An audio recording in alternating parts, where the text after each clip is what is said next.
السلام علیکم ورحمۃ اللہ وبرکاتہ. ان الحمد لله نحمده ونستعينه ونستغفره ونعوذ بالله من شرور انفسنا وسيئات اعمالنا. من يهده الله فلا مضل له ومن يضلل فلا هادي له. واشهد ان لا اله الا الله وحده لا شريك له واشهد ان محمدا عبده ورسوله. اما بعد فان خير الحديث كتاب الله وخير الهدي هدي محمد صلى الله عليه وسلم وشر الأمور محدثاتها وكل محدثة بدعة وكل بدعة ضلالة وكل ضلالة في النار. أعوذ بالله من الشيطان الرجيم. بسم الله الرحمن الرحيم. ذلك ومن يعظم شعائر الله فإنها من تقوى القلوب. وقال عز من قائل ذلك ومن يعظم حرمات الله فهو خير له عند ربه إلى آخر الآية. وقال عز من قائل ومن يعص الله ورسوله ويتعدى حدوده يدخله نارا خالدا فيها وله عذاب مهين إلى آخر الآيات. برادران اسلام، دینی اور ملی بھائیوں، بزرگوں، نوجوان دوستوں، عزیز بچوں، خصوصیت کے ساتھ مسجد عمر بن خطاب رضی اللہ تعالیٰ عنہ کے قابل احترام ذمہ داران، اس کے اراکین، اس کے محتمم صدر ناظم جو بھی ہیں ذمہ داران، اور اسی طرح خصوصیت کے ساتھ اس مسجد کے امام و خطیب ہمارے محترم فضیلت الشیخ جمیل احمد صاحب رحمانی، آپ حضرات نے آج کے اس درس میں ہمیں بلا کر دعوت دے کر ہماری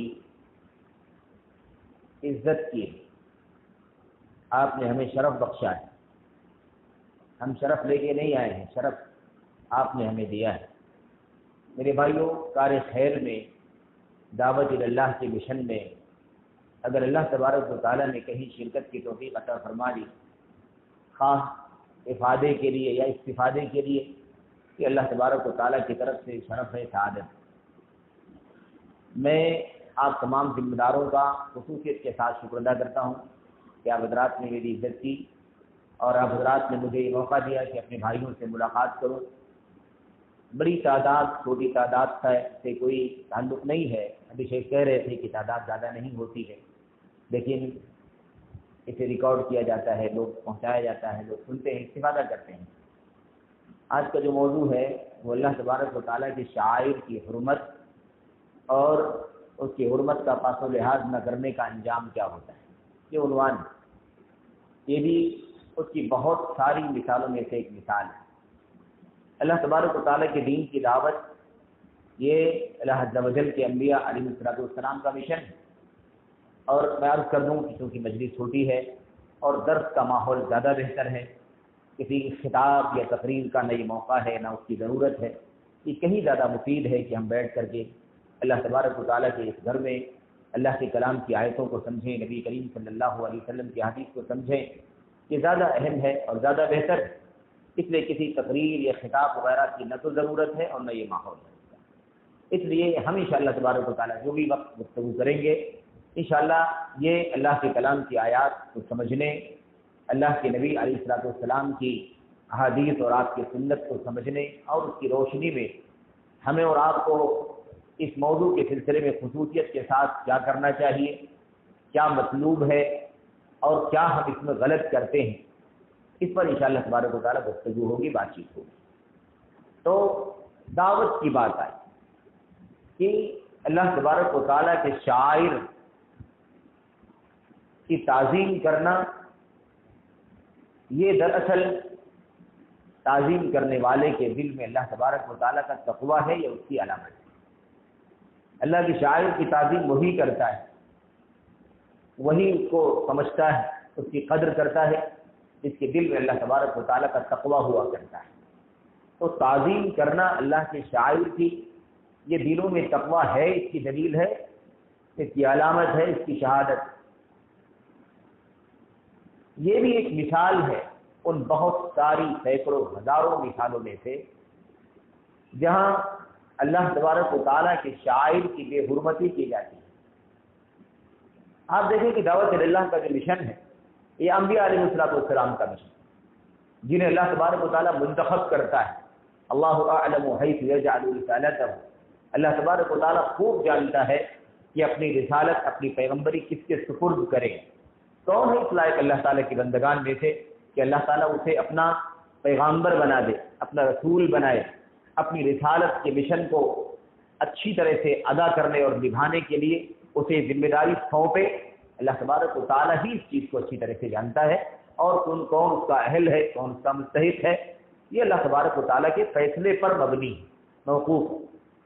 اب یہ سلسلہ چونکہ نبوت کا، رسالت کا ختم ہو گیا ہے، اور نبی رحمت محمد رسول اللہ صلی اللہ علیہ وسلم اس دنیا سے وفات پا چکے ہیں، رفیق اعلیٰ سے ملاقات کر چکے ہیں، تو اللہ تبارک و تعالیٰ نے اب یہ ذمہ داری اس امت کے علماء کے سپرد کی ہے۔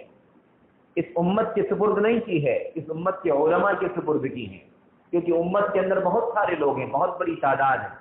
امت دعوت ہے، امت اجابت ہے، اجابت کی حد بندیاں ہیں، اس کے حدود ہیں، اس کے دائرے ہیں۔ کتنا اللہ تبارک و تعالیٰ کی کتاب کا، نبی کریم صلی اللہ علیہ وسلم کی سنت کا علم کتنا حاصل کیا۔ یہ میراث علم جو نبی کریم صلی اللہ علیہ وسلم کو اللہ تبارک و تعالیٰ نے بخشی تھی، اس علم کی وراثت سے کس نے کتنا حاصل کیا ہے، اس اعتبار سے یہ ذمہ داری اس کے سر آتی ہے۔ ہر خاص و عام کسی کام میں لگ جائے تو ظاہر ہے کہ وہ اہلیت نہ ہونے کی وجہ سے کما حق اس کام کو انجام نہیں دے سکے گا، اور جیسا کہ سلف کہا کرتے ہیں کانا یفسد اکثر مما یصلح، جتنا بھلا کرے گا اس سے زیادہ برا کرے گا، اچھائی سے زیادہ فساد، صلح سے زیادہ اصلاح سے زیادہ افساد پیدا کرے، تو یہ صورتحال پیدا ہوتی ہے۔ یہ ابھی جو بات چل رہی تھی تعداد کی، مجھے اچانک یہ مثال یاد ہو گئی یا آ گئی یا ایڈ ہو گئی اس مسئلے میں کہ دعوت اللہ کے سلسلے میں دعوت کا جو اتنا بڑا عظیم الشان نبوت کا مشن ہے، نبوت کی وراثت ہے جو اللہ تبارک و تعالیٰ نے اس امت کے علماء کو بخشا ہے، اور ان کے سر پر یہ، ان کے کاندھوں پر یہ ذمہ داری رکھی ہے کہ وہ اسے پورے طور پر سیکھ کر، سمجھ کر اور پورے اخلاص کے ساتھ، الہیت کے ساتھ اللہ تبارک و تعالیٰ کے بندگان کو راہ حق دکھانے کی صحیح جستجو کے ساتھ اس مشن کو آگے بڑھائے۔ اس میں جو اصول اور ضابطہ ہے، اس شعار میں، یہ بھی شعار ہے میرے بھائی، دعوت اللہ یہ شعار ہے۔ اگر یہ شعار نہ ہوتا تو انبیاء علیہ السلام کے سلسلے کے ختم ہو جانے کے بعد اسے بھی بند کر دیا جاتا اور سب کے حوالے کر دیا جاتا کہ جاؤ اپنے حساب سے جو سمجھ میں آتا ہے کرو۔ لیکن اللہ تبارک و تعالیٰ نے وہ سلسلے نبوت جو جاری تھا حضرت نوح علیہ السلام سے شروع ہو کر کے آخری نبی محمد رسول اللہ صلی اللہ علیہ وسلم تک، یہ سلسلہ ختم ہونے کے بعد مشن باقی ہے، مشن ختم نہیں ہوا۔ اللہ تبارک و تعالیٰ نے نبوت کا، رسالت کا سلسلہ ضرور ختم کیا، لیکن وہ جو وراثت علم کی انبیاء علیہ السلام سے اس دنیا میں اللہ تبارک و تعالیٰ نے امت کو بخشی ہے، امت کے علماء کو بخشی ہے، ان کے سر پر، ان کے کاندھوں پر یہ ذمہ داری بھی ہے کہ وہ اسے پوری امانت اور دیانت کے ساتھ اللہ کے بندگان تک پہنچائیں۔ تو یہ شعار ہے۔ اچھا، میں چونکہ شروع میں ہی یہ بات کہہ دیا اور بات شروع ہو گئی، ابھی باضابطہ میں موضوع میں داخل نہیں ہوا کہ میں آپ کو شعار کا یا شاعر کا یا مشاعر کا معنی آپ کو بتلاؤں اور پھر اس کی کیا حقیقت ہے، کیا تفسیر ہے، وہ باتیں آپ کے سامنے آ رہی ہیں۔ لیکن بتانا میں چاہتا ہوں اس خاص طور پر کہ یہ بھی اس شعار جو دعوت اللہ کا شعار ہے، اس کی بے حرمتی ہے، یہ اس کی ناقدری ہے کہ اسے تعداد سے جوڑ دیا جائے، اسے گنتیوں سے جوڑ دیا جائے، اسے آبادی کی شرح سے جوڑ دیا جائے کہ اتنی آبادی ہوگی آپ کے شہر میں تو میں آپ کے یہاں خطاب کرنے کے لیے آؤں، اتنی تعداد آپ کے یہاں ہوگی سامعین کی، حاضرین کی، تو میں آپ کی دعوت پر لبیک کہوں گا، ورنہ میرا مقام اتنا اونچا ہے کہ میں 10-5 لوگوں کے بیچ میں دعوت کی بات کام کرنے کے لیے نہیں آؤں۔ یہ ناقدری سے دعوت اللہ ہے۔ اصول کیا بتایا اللہ کے نبی علیہ السلام؟ اس شعار کا اصول کیا ہے؟ لَأَن يَهْدِيَ اللَّهُ بِكَ رَجُلًا وَاحِدًا خَيْرٌ لَكَ مِنْ حُمُرِ النَّعَمِ۔ اے علی، اگر آپ کے ذریعے سے اللہ تبارک و تعالیٰ نے ایک شخص کو بھی ہدایت دے دی تو یہ آپ کے لیے سرخ اونٹوں سے بہتر ہے۔ یہ اصول ہے، یہ اس شعار کی کیا اصول اور ضابطہ ہے۔ اب اگر ہم اس شعار کے سلسلے میں ہم نے تعداد کی حد بندی کر دی، ہم نے پڑھے لکھے کتنے ہیں، کتنے ان پڑھ ہیں، کتنے جاہل ہیں، اور پوری آبادی کا سروے کرنا شروع کر دیا، کتنے مرد ہیں، کتنی عورتیں ہیں، یا کتنے چھوٹے ہیں، کتنے بڑے ہیں۔ اگر ہم نے خطاب کے لیے آپ کی دعوت قبول کر لی تو آپ جس حال میں خطاب کا انتظام کریں گے وہاں پر تعداد کتنی رہے گی؟ یہ ہمارے معیار کی چیز ہے کہ ہم 150 لوگوں کو دعوت دینے کے لیے اور انہیں دین کی باتیں پہنچانے کے لیے، اصلاح کرنے کے لیے اللہ کی کتاب کی آیتیں اور نبی کریم صلی اللہ علیہ وسلم کی حدیثیں پڑھنے اور سمجھانے کے لیے نہیں آئیں، کیونکہ ہمارا اپنا اسٹیٹس اتنا اونچا ہے کہ اس کے لیے کم سے کم 500 آدمی کی ضرورت ہے، اس کے لیے کم سے کم 1000 کی تعداد ہونی چاہیے، ایسا انتظام ہونا چاہیے، ایسا حال ہونا چاہیے، یہ شرطیں ہونی چاہیے، یہ کنڈیشن ہونا چاہیے۔ یہ بھی میرے بھائیوں، یہ اس شعار دعوت اللہ کی بے حرمتی ہے، اس کی ناقدری ہے۔ یہی وجہ ہے کہ آج دعوت کے کام کو بہت سارے رسم و رواج سے جوڑ دیا گیا، بہت سارے ٹرم اور کنڈیشن سے جوڑ دیا گیا، اور بجائے اس کے کہ اصل مدعے پر، اصل نقطے پر کام کیا جائے، اس مقصد کو، اس مصلحت کو مقدم رکھا جائے جس کے لیے اللہ تبارک و تعالیٰ نے یہ دعوت کا مشن انبیاء علیہ السلام کی ختم ہو جانے کے بعد، تکمیل کے بعد بھی اس کو جاری رکھا ہے، اور قیامت کی قیامت قائم ہونے سے پہلے تک یہ سلسلہ قائم رہے۔ میرے بھائیوں، تو اللہ تبارک و تعالیٰ کا شکریہ ادا کریں، اللہ تبارک و تعالیٰ کی حمد کریں کہ اللہ تبارک و تعالیٰ نے آج بھی امت میں ایسے ہمارے بزرگوں کو، ہمارے بڑے علماء کو باقی رکھا ہے جو کبھی اس کی پرواہ نہیں کرتے کہ ہم کتنے علم والے ہیں، کتنے تجربے والے ہیں، کتنی صلاحیت ہے، ہمارا اسٹیٹس کیا ہے، ہمارا مقام کیا ہے، ہم اتنی گنتی کے ساتھ، ہم اتنی تعداد کے ساتھ آئیں گے، اتنے لوگوں کے بیچ میں خطاب کریں گے، ہم آنے سے پہلے سروے کرنے کے لیے اپنی ٹیم بھیجیں گے، اور آپ کو اس ٹیم کے اخراجات برداشت کرنے ہوں گے، اس کے ٹکٹ کا خرچہ، ان کے رہائش کا خرچہ، کھانے پینے کا خرچہ برداشت کرنا ہوگا، وہ آ کر کے ہمیں سروے کر کے رپورٹ دیں گے آپ کی آبادی کا، اور اس کے بعد ہم اس پر ایگری ہوں گے تو ہماری پوری ٹیم کیمرہ لے کر کے حاضر ہوگی اور سارے وسائل کے ساتھ آپ کی یہاں دعوت کا کام کریں۔ یہ دعوت اللہ کے شعار کی ناقدری، بے حرمتی ہے اس کے ساتھ، اس کا مذاق اور ٹھٹھا ہے، کیونکہ اصول یہ ہے کہ ایک شخص بھی ہو تو اللہ تبارک و تعالیٰ کا کلام اس تک پہنچا دے، نبی کریم صلی اللہ علیہ وسلم کی حدیث سمجھائیں۔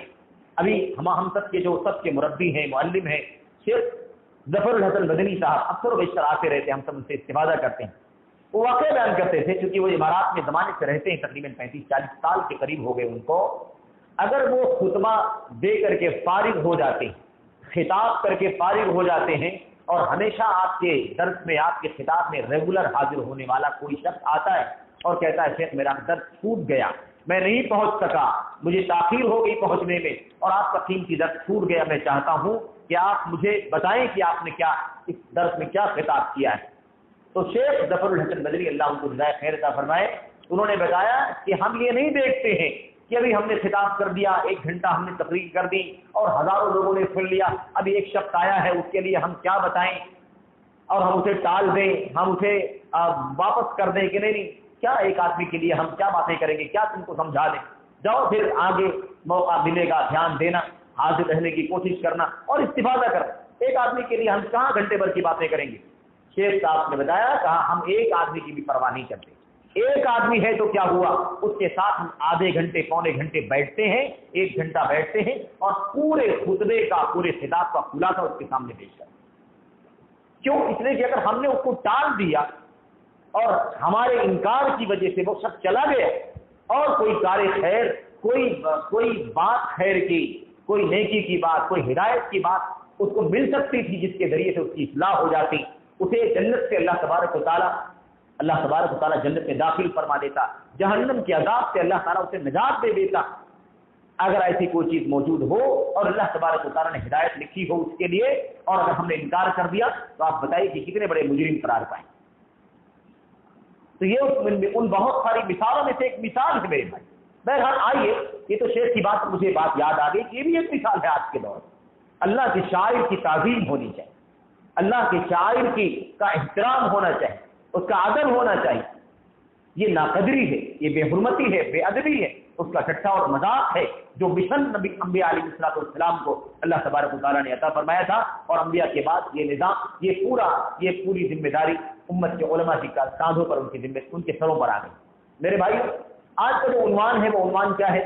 شعائر اللہ کی حرمت، اللہ تبارک و تعالیٰ کی شعائر کی حرمت، ان کا احترام، ان کا ادب، ان کا پاک و لحاظ کرنا، اور یہ مطلوب ہے، یعنی اللہ تعالیٰ کی شعائر کی پاسداری ہونی چاہیے، اس کا لحاظ ہونا چاہیے، اس کا خیال ہونا چاہیے، اس کا ادب اور احترام ہونا چاہیے۔ اور جو لوگ ادب و احترام نہیں کریں گے اللہ کی شاعر کی، یہ بہت بڑا گناہ ہے اور اس کا انجام بہت برا ہے، جیسا کہ بہت ساری دلیلوں میں اس کا تذکرہ آئے گا۔ آئیے دیکھیں کہ اللہ کی شاعر کا معنی کیا ہے۔ قرآن کریم کی ایک سریح آیت کریمہ ہمارے سامنے موجود ہے، اور جس میں اللہ تبارک و تعالیٰ نے شاعر کا بھی تذکرہ فرمایا ہے، عظمت کا، تعظیم کا لفظ بھی استعمال فرمایا ہے۔ ذَلِكَ وَمَن يُعَظِّمْ شَعَائِرَ اللَّهِ فَإِنَّهَا مِن تَقْوَى الْقُلُوبِ۔ اللہ فرماتا ہے یہ، اور یہ کیا ہے جو آگے بیان کیا جا رہا ہے یا جس کا بیان پیچھے ہو چکا ہے، یہ مراد ہے۔ یہ اللہ تبارک و تعالیٰ کہتا ہے، یعنی تنبیہ کرنے کے لیے، آگاہ ہو جاؤ، کھل لو، الرٹ ہو جاؤ، میں تمہیں ایک بہت اہم بات بتلانے جا رہا ہوں۔ بہرحال اکثر مفسرین نے کیا کہا، ذالک، یہ یا وہ اس کا ترجمہ کیا جاتا ہے، یعنی جو کچھ اس کے پہلے بیان کیا گیا ہے، جو کچھ احکام بیان کیے گئے۔ احکام آپ جانتے ہیں سورۃ الحج کی آیت کریمہ ہے، سورۃ الحج کی آیت کریمہ ہے، 30 یا 32 نمبر کی آیت کریمہ، دو آیتیں، ذالک ومن یعظم شعائر اللہ فإنها من تقوى القلوب، اور ذالک ومن یعظم حرمات اللہ فهو خیر له عند ربہ۔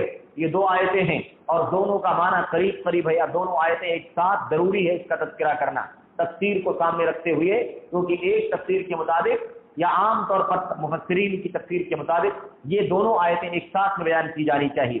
ایک آیت کریمہ میں ایک پہلو بیان کیا گیا ہے اور دوسری آیت کریمہ میں اس کا دوسرا پہلو بیان کیا گیا ہے، دونوں چیزوں کو اکٹھا کرنا ضروری ہے تاکہ اس موضوع کے یا اللہ تبارک و تعالیٰ کی شعائر کی تعظیم اور بڑائی کا دونوں پہلو اس کے اندر آ جائیں۔ اللہ تبارک و تعالیٰ نے سورۃ الحج کے اندر یہ آیت کریمہ اتاری ہے، اور اس سے پہلے حج کے بہت سارے احکام بیان کیے گئے۔ اس آیت کریمہ کے اندر بھی اللہ تبارک و تعالیٰ نے بہت سارے احکام بیان فرمائے، اور آگے والی آیتوں میں بھی اللہ تبارک و تعالیٰ نے حج کے احکام بیان فرمائے، اور حج کے احکام اور مسائل کے علاوہ اللہ تبارک و تعالیٰ نے اس میں اپنی توحید کا ذکر فرمایا، اپنے گھر خانہ کعبہ کا تذکرہ فرمایا، اور اسی سیاق میں اللہ تبارک و تعالیٰ نے قربانی کا تذکرہ فرمایا، اسی سیاق میں اللہ تبارک و تعالیٰ نے اس قربانی کا جو حجاج کرام ہدی کے نام سے کرتے ہیں اس کا تذکرہ اللہ تبارک و تعالیٰ نے فرمایا۔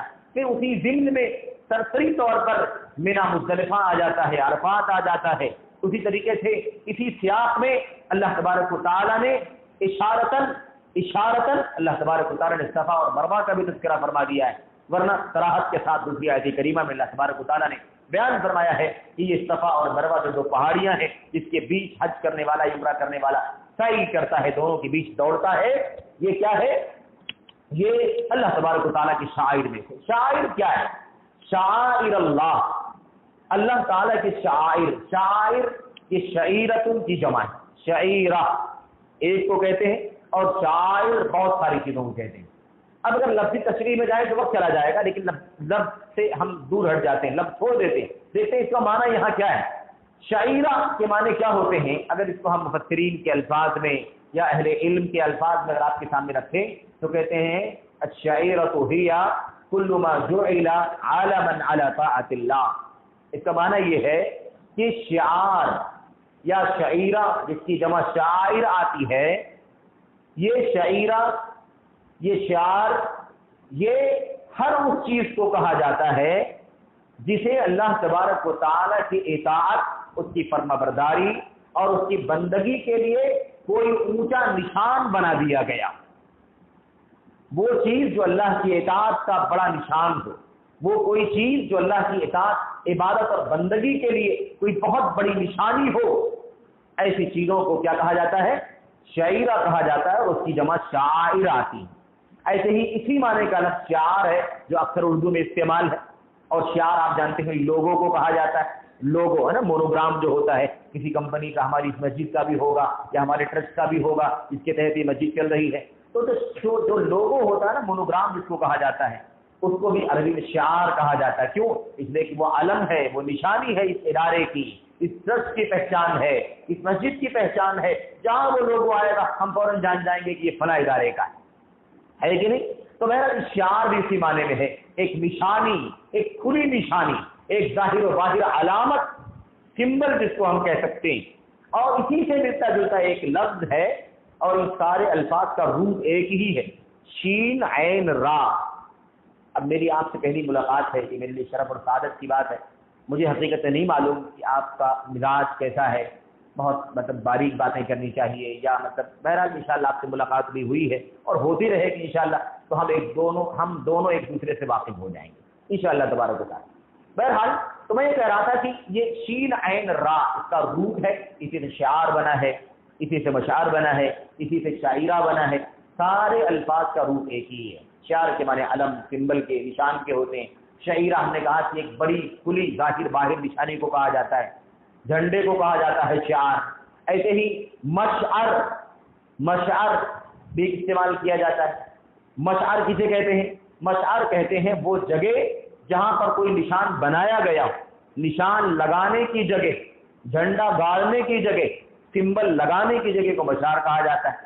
تو بہرحال یہ سارے الفاظ استعمال ہوتے ہیں، اور یہ الفاظ اس کا معنی کیا ہے ان آیتوں کے اندر؟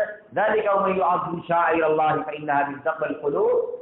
یہ جو کچھ بیان کیا جا رہا ہے، یہ جو کچھ ان آیتوں میں تذکرہ کیا گیا ہے، اللہ تبارک و تعالیٰ فرماتا ہے وَمَن يُعَظِّمْ ذَلِكَ وَمَن يُعَظِّمْ شَعَائِرَ اللَّهِ، یہ جو کچھ بیان کیا گیا ہے اسے یاد رکھو، اسے سمجھ لو، اسے پڑھ لو، اور یاد رکھو کہ جو اللہ تبارک و تعالیٰ کے شاعر کی، اس کے دین کی اونچی اونچی نشانیوں کی، اس کی عبادت کی اونچی اونچی نشانیوں کی، اس کی اطاعت اور اس کی فرما برداری کی اونچی اونچی نشانیوں کی تعظیم کرے گا، اس کی بڑائی کو سمجھے گا، اس کی عظمت کا اہتمام کرے گا، اس کی عظمت کو پہچانے گا، اس کا اظہار کرے گا، فَإِنَّهَا مِن تَقْوَى الْقُلُوبِ، تو یقیناً یہ دلوں کے تقوی کی علامت، یہ دلوں کے تقوی کی علامت ہے۔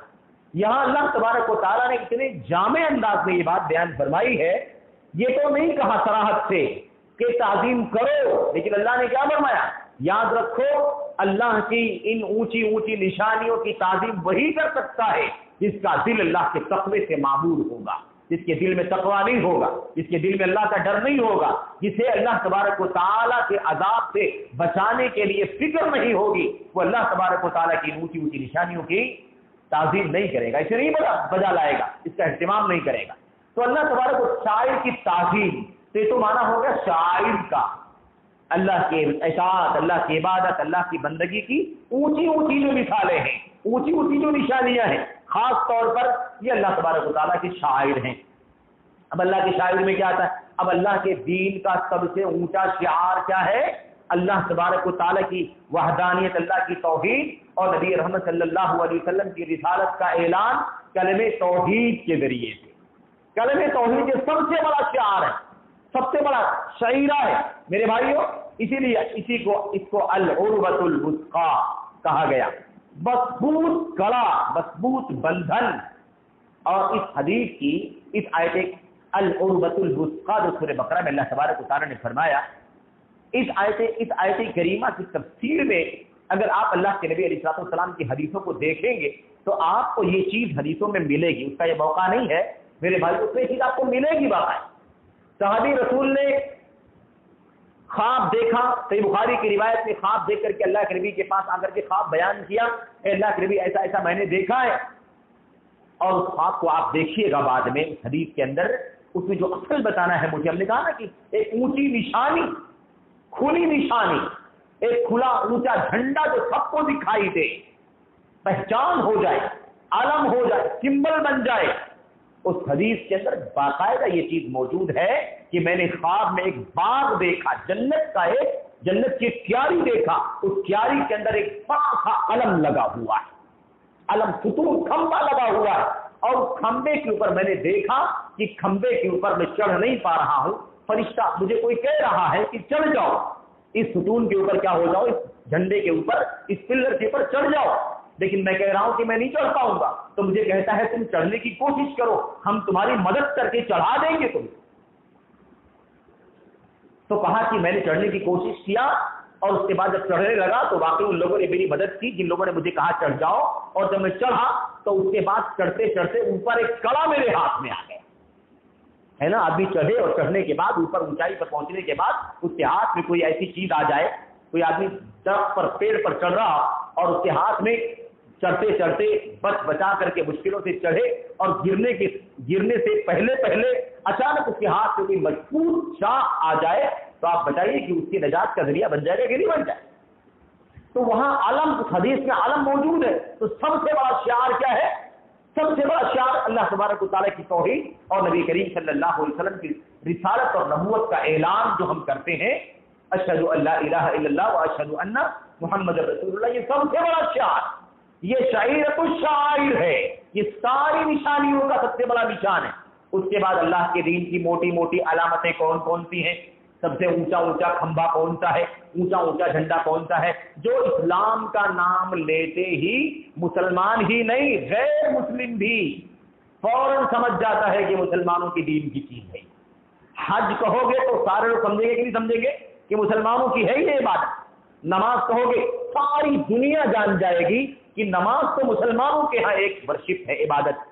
ورشپ سے ترجمہ کرنا مناسب نہیں ہے بہرحال، کیونکہ عبادت کا تو ایک بہت ہی جامع معنی ہوتا ہے، اور ورشپ کہنے میں تو بتوں کی بھی پوجا آ جاتی ہے اس کے اندر، اس لیے ورشپ ہم نے کہہ دیا، لیکن اس کے لیے صحیح لفظ کیا ہے؟ وہی جو اللہ نے استعمال فرمائے، عبادت۔ کیونکہ عبادت میں تین چیزیں پائی جاتی ہیں، اس میں تذلل پایا جاتا ہے، اس میں خضوع پایا جاتا ہے، اس میں محبت پائی جاتی ہے، اللہ کا خوف پایا جاتا ہے۔ یہ ساری چیزیں جب اکٹھا ہوتی ہیں تو عبادت بنتی ہے۔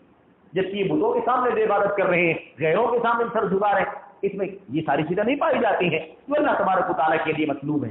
بہرحال تو جو چیزیں دین اسلام کی ایسی ہیں جن کا نام لیتے ہی اپنے ہی نہیں پرائے بھی جان جائیں کہ اسلام کی بہت ہی کامن چیز، سب لوگ جان جائیں۔ حج کہیں گے سب جان جائیں، مکہ کہیں گے سب جان جائیں گے، آپ کعبہ کا نام کعبہ کہیں گے سب جان جائیں، قرآن کہیں گے سب جان جائیں، ہے کہ نہیں میرے بھائی؟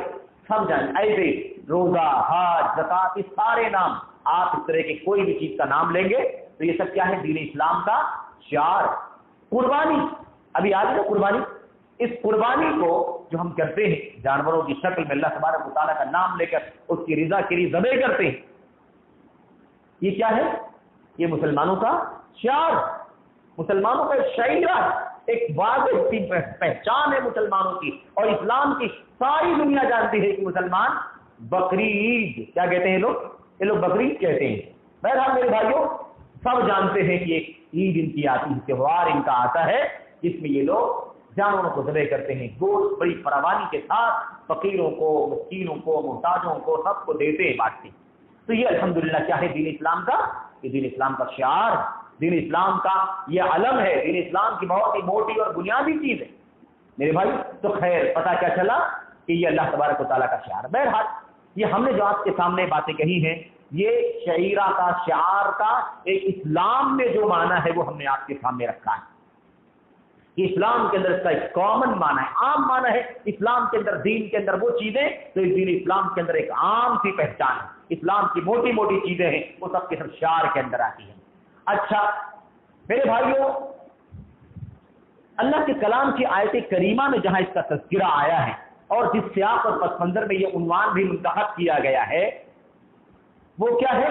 اللہ تبارک و تعالیٰ نے قرآن کریم کے اندر سورۃ الحج کے سیاق میں اور حج کے احکام اور مسائل کے ضمن میں اللہ تعالیٰ نے کیا فرمایا؟ ذالک ومن یعظم حرمات اللہ فهو خیر له عند ربه، جو لوگ اللہ تبارک و تعالیٰ کی حرمتوں کی تعظیم کرتے ہیں، حرمت، احترام، ادب، وہ چیزیں جسے اللہ تبارک و تعالیٰ نے قابل احترام بنایا ہے، وہ چیزیں دین اسلام کی جس کو اللہ تبارک و تعالیٰ نے قابل ادب بنایا ہے، جس کا ادب کرنا، جس کا احترام کرنا، جس کا پاک و لحاظ کرنا ضروری ہے، جس میں اپنے آپ کو، جس میں ڈالنے سے، جس میں پڑھنے سے اپنے آپ کو بچانا ضروری ہے، ایسی چیزوں کی جو لوگ تعظیم کرتے ہیں اللہ تبارک و تعالیٰ فرماتا ہے یہ چیز اس کے لیے اللہ تبارک و تعالیٰ کے ہاں بہت بڑی بھلائی اور اجر و ثواب کا باعث ہوگی۔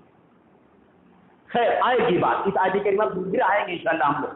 ذالک ومن یعظم شعائر اللہ، جو لوگ اللہ تبارک و تعالیٰ کی شاعر کی تعظیم کرتے ہیں۔ تعظیم کا معنی کیا ہے؟ تعظیم کا معنی کیا ہے؟ تعظیم عربی لفظ، بڑائی، عظمت والا، اہمیت والا، یہ اس کو سمجھنا، لیکن اسلام کے اندر آیت کریمہ کے سیاق میں اس کا معنی کیا ہے؟ اللہ کے شاعر کی تعظیم کرنا. کیا مطلب؟ سب سے پہلے تو یہ جاننا، اس کا علم حاصل کرنا کہ اللہ کے شاعر کون کون سے ہیں. پہلے جانیں گے، بعد میں تعظیم کریں گے. اس لیے کہ جب تک کسی چیز کا علم نہیں ہوتا ہم اس کی تعظیم نہیں کرتے. ایک بہت بڑا عالم آپ کے پاس آ جائے، ہمارے بیچ میں آ جائے، اگر ہم اس کو نہ جانتے ہو تو اس کے ساتھ ہم جنرل بیہیویئر کریں گے کہ نہیں کریں؟ جیسے سب لوگ آ گئے، وہ بھی آ گیا، بیٹھ گیا. لیکن اگر ہم جان لیں کہ کوئی بہت بڑی شخصیت علمی آئی ہے تو ہم فوری اس کی طرف بڑھیں گے، لپکیں گے، اس کا ہاتھ تھام لیں گے، اس کا بڑھ کر کے مصافحہ کریں گے، اور اس کے بعد اس کو ادب سے لے کر کے آئیں گے اندر، اور اس کے بعد اس کی تکریم کریں گے، اس کی شایان شان، اس کا احترام کریں گے کہ نہیں کریں گے؟ تو جب تک نہیں جانتے تھے ہم کچھ نہیں کریں گے، اور اگر جانیں گے تو کریں گے کہ نہیں کریں گے؟ تو علم حاصل کرنا. اللہ کے شاعر کی تعظیم کے اندر سب سے پہلی چیز یہ آتی ہے کہ ہم کیا کریں؟ اللہ کے شاعر کو جانیں. تو سب سے پہلا اگر ہم اللہ کی شاعر کی تعظیم کرنا چاہتے ہیں، اس کی بڑائی، اس کا ادب و احترام ہے نا، اس کا پاس و لحاظ کرنا چاہتے ہیں، اس کو اس کا حق دینا چاہتے ہیں، تو ہمیں سب سے پہلے اس کا علم حاصل کرنا ہوگا. تو ہم یہ بتانا چاہتے ہیں آپ کے سامنے کہ اللہ کی شاعر کی تعظیم کیا کا معنی کیا ہے، اس میں کیا کیا آتا ہے. اللہ کی شاعر کا علم حاصل کرنا نمبر 1. اللہ کے شاعر کو اس کا علم حاصل کرنے، سیکھ لینے کے بعد اس کے مطابق عمل کرنا. نمبر 3، اسے ویسے نبھانا، ویسے انجام دینا جیسے اللہ تبارک و تعالیٰ کو مطلوب ہے. ایسے ہی انٹ سنٹ علم گلم نہیں بھائی کہ جیسے تیسے کر دیا، نہیں، بلکہ اللہ تبارک و تعالیٰ کے دین کو ویسے بجا لانا ہے. اللہ کی شاعر کو ایسے بجا لانا ہے جیسے اللہ تبارک و تعالیٰ کو مطلوب ہے. کیوں؟ اس لیے کہ ان اللہ طیب لا یقبل الا طیبا، اللہ بڑا پاکیزہ ہے، اور جو پاکیزہ کام ہوتا ہے اسے ہی ایکسپٹ کرتا ہے، قبول کرتا ہے. تو کما حق سے انجام دینا چاہیے.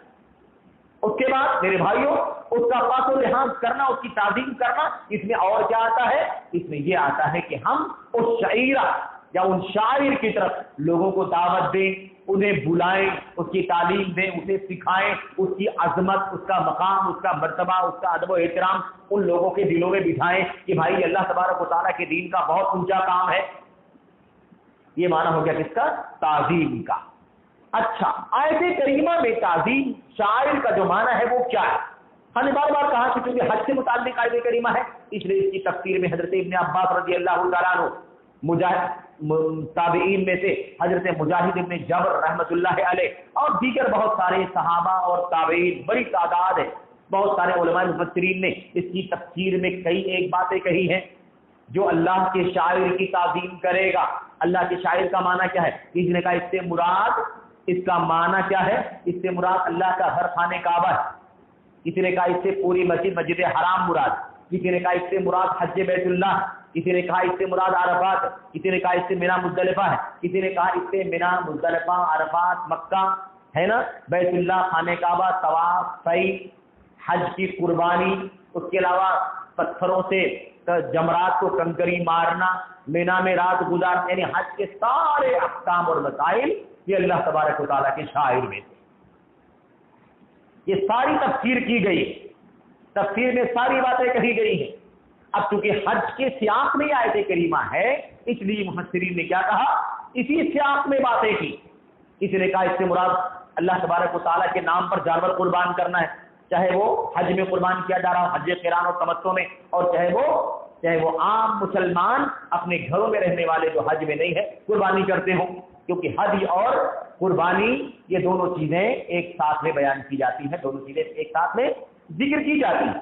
تو بہرحال ایک چیز تو یہ ہے کہ اس سے مراد اگر ہم یہ لیتے ہیں جو مفسرین نے حج بیت اللہ اور حج کے مشاعر یعنی مینا مزدلفہ عرفات یا اس کے علاوہ اس کے کام، دو چیز. اب ایک بات اور بتا دوں میں آپ کو، کچھ لوگوں نے شاعر کا معنی یہ بتایا کہ اس سے مراد وہ بڑے بڑے کام ہیں جو حج میں عمرے میں کیے جاتے ہیں، طواف کرنا، سعی کرنا ہے نا، مینا میں رات گزارنا، عرفہ میں وقوف کرنا، ٹھہرنا، مزدلفہ میں رات کا قیام کرنا، پتھروں سے کنکریاں مار، جمرات کو پتھروں کے ذریعے سے جمرات کی رمی کرنا، کنکری مارنا، ان کاموں کو شاعر کہا جاتا ہے، اور جو یہ چیزیں ہیں ان کو مشاعر کہا جاتا ہے.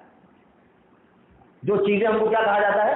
مشاعر کہا جاتا ہے. مشاعر یعنی وہ نشانات جو ہیں، یعنی صفا مروہ، مینا جگہ ہے کہ مینا جگہ ہے جہاں پہاڑیاں ہیں، مزدلفہ پہاڑیوں کے بیچ میں کھلی جگہ، کھلا آسمان، ایک پورا ایریا جس کو مزدلفہ کہتے ہیں. عرفہ ایک میدان ہے بہت بڑا، ہے کہ نہیں؟ یا ایسے ہی طواف کرنے کی جگہ مطاف، صحیح کرنے کی جگہ مسعی.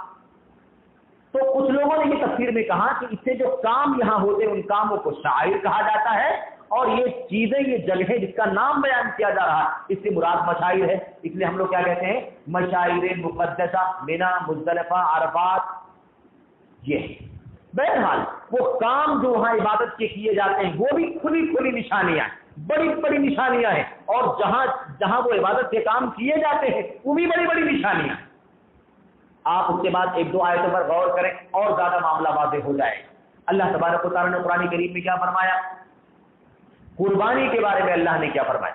قربانی کے بارے میں اللہ نے فرمایا کہ قربانی یہ من شعائر اللہ، اللہ تبارک و تعالیٰ کے شعائر میں سے ہے. قربانی کیا ہے؟ اللہ کے شعائر میں سے، اللہ کے شعائر بہت سارے، ان میں سے ایک چیز کیا ہے؟ قربانی. اور صفا مروہ کے بارے میں آپ جانتے ہیں، ان الصفا والمروہ من شعائر اللہ. صفا اور مروہ یہ دونوں پہاڑیاں اللہ کی، ہم ترجمہ کیا کرتے ہیں؟ اللہ کی بڑی بڑی نشانیوں میں سے. وہی اس کو شعار کہا جاتا ہے، ایک نشانی جھنڈے کی طرح سے بالکل دکھائی دے. میرے بھائیوں، تو اللہ تبارک و تعالیٰ نے قرآن کریم کے ذریعے واضح کر دیا کہ اللہ کے شاعر بہت سارے ہیں. ان شاعر میں سے یہ صفا بھی ہے، یہ مروہ بھی ہے. ان شاعر میں سے یہ قربانی کرنا بھی ہے. اور مشاعر بھی بہت سارے ہیں. ان مشاعر میں سے مینا ہے، مزدلفہ ہے کہ نہیں، عرفات ہے، جربی جمرات ہے. یہ سب کیا ہے؟ مشاعر میں سے.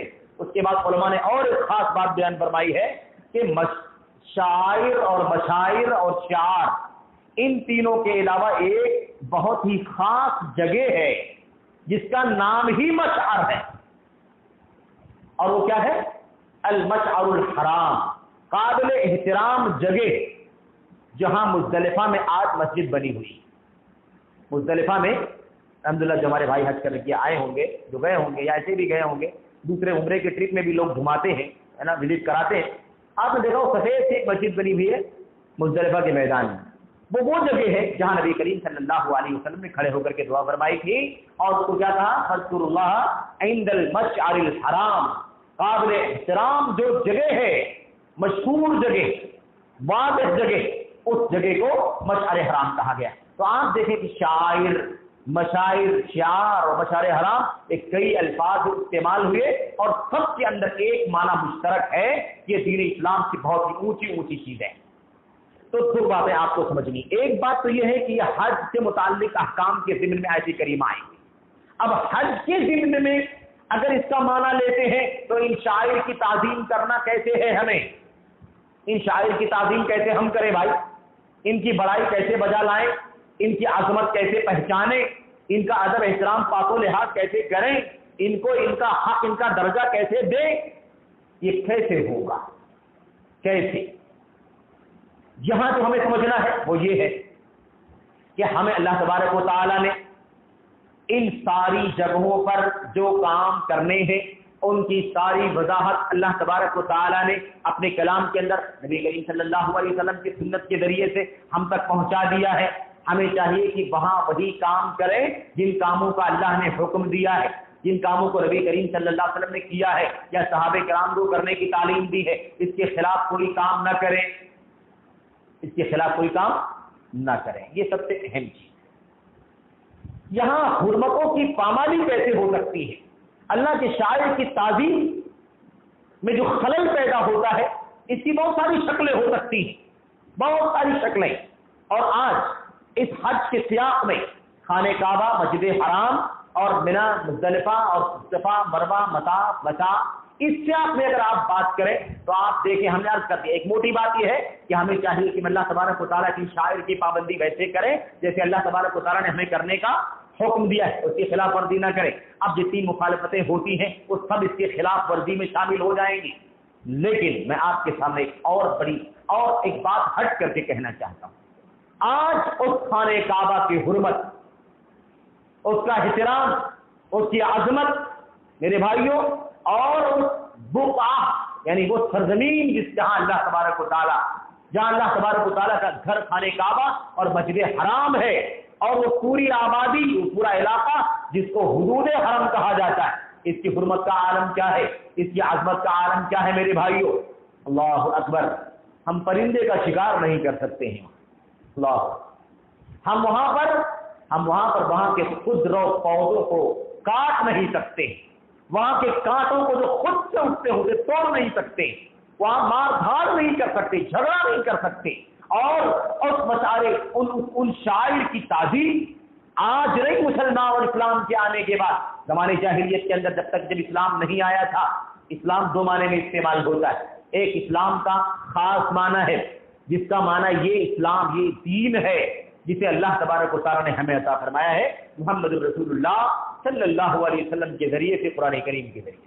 یہ اسلام کا خاص معنی ہے، یہی معنی یہاں مقصد ہے. ورنہ اسلام کا ایک جنرل معنی ہے جس کا معنی یہ ہوتا ہے اللہ تبارک و تعالیٰ کے سپرد کر دینا، اللہ کے حوالے ہو جانا، اللہ کے حکم پر سر جھکا لینا. اس معنی میں اسلام ایک جنرل ہے، اللہ تعالیٰ کی تابعداری کرنا، اس کی بندگی کرنا. اس کا سلسلہ کب سے شروع ہوا ہے؟ حضرت نوح علیہ السلام سے لے کر کے حضرت آدم علیہ السلام سے لے کر کے آپ کہہ سکتے ہیں. میں نوح علیہ السلام اس لیے کہہ رہا ہوں کہ صحیح قول اور صحیح دلائل کے مطابق حضرت نوح علیہ السلام پہلے نبی ہے، رسول ہیں جنہیں اللہ تعالیٰ نے دنیا والوں کی طرف بھیجا ہے. حضرت آدم علیہ السلام یہ اللہ کے نبی نہیں ہیں، بلکہ اللہ تبارک و تعالیٰ کے مقرب بندے ہیں، ملہم ہیں. اللہ تبارک و تعالیٰ الہام کے ذریعے سے گفتگو فرماتا تھا، انہیں حکم دیتا تھا کہ سب کچھ صحیح ہے، لیکن کسی قوم کی طرف داعی بنا کر کے، رسول بنا کر کے، پیغمبر بنا کر کے اللہ تبارک و تعالیٰ نے حضرت آدم علیہ السلام کو نہیں بھیجا اس لیے. لیکن توحید کا جو ہے، اسلام کا جو عام معنی ہے، وہ حضرت آدم علیہ السلام کی پیدائش سے ہی وہ سلسلہ شروع ہو گیا، اور کہیں کوئی گڑبڑی نہیں تھی. 1000 سال تک معاملہ صحیح چل رہا تھا. اس کے بعد بگاڑ پیدا ہوا، شیطان نے کوشش کر دی بگاڑا، اور پھر اس کے بعد شرک کی بنیاد پڑ گئی. میرے بھائیوں، یہ جو پورا حدود حرم ہے، جہاں عالم یہ ہے کہ ہم چیٹی کو نہیں مار سکتے، سمجھ رہے، ایک خود و پودے کو نہیں کاٹ سکتے، کانٹا نہیں توڑ سکتے، شکار نہیں کر سکتے، اتنی سختی موجود ہے. آج اس کی تعظیم کے بالمقابل اس کی بے حرمتی کس طرح کی جا رہی ہے، اس کی ناقدری کیسے کی جا رہی ہے. میں آپ سے ایک بات کہنا چاہتا ہوں. کوئی کہنے والا کہہ سکتا ہے آج بیلسٹک میزائل داغے جا رہے ہیں، داغے جا رہے، میزائل سے مکہ پر حملہ کرنے کی بھی کوشش کی جا رہی ہے. وہاں کے باشندگان اور زائرین اور حجاج اور معتمرین کو تباہ کرنے کی کوشش کی جا رہی. ذالک ومن یعظم شعائر اللہ فانھا من تقوی القلوب. یاد رکھو، جو اللہ تبارک و تعالیٰ کے شاعر کی تعظیم وہی لوگ کر سکتے ہیں جن کے دلوں میں اللہ تبارک و تعالیٰ کا تقویٰ ہوگا.